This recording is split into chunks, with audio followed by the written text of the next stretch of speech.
हमारी देश की अर्थव्यवस्था में इतनी मोनोपोलीज और इतनी डियोपोलीज प्राइवेट सेक्टर को कभी नहीं मिली जितनी आपकी सरकार में।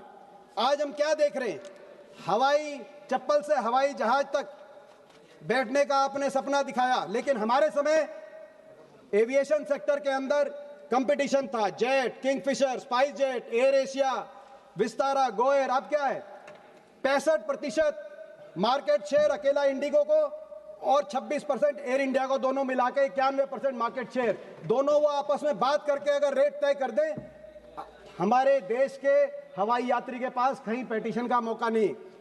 इसी को कहते हैं डुओपोली और मोनोपोली। और केवल एक सेक्टर तक सीमित नहीं है, टेलीकॉम सेक्टर में जहां हमारे समय डोकोमा, यूनिनोर, एयरसेल, वोडाफोन, आइडिया, जियो, एयरटेल, अब सब समाप्त, केवल दो रह गई।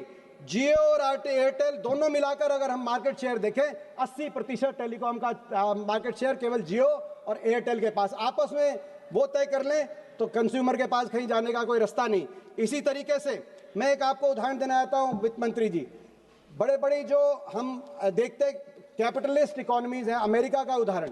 अमेरिका में हर सेक्टर में डुओपोली और मोनोपोली को रोकने के लिए कानून है, कंज्यूमर के हक में कानून है कि 30% से ज्यादा किसी सेक्टर में किसी एक कंपनी का मार्केट शेयर नहीं हो सकता। एयरलाइन में भी वहां 30% मैक्सिमम शेयर, उससे ज्यादा होता है तो उसको रोकते हैं। टेलीकॉम में भी, सारे सेक्टर में। हमारे यहाँ कुछ नहीं।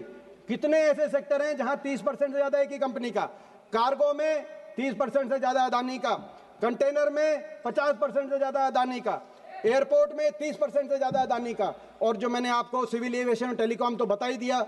और साथ में मीडिया में तो दोनों, मैं समझता हूँ रिलायंस का और अदानी का कितना सारी मीडिया उनके पास है। तो ये मैं समझता हूँ मोनोपोलीज और डुओपोलीज, ये भी रिकॉर्ड बना है।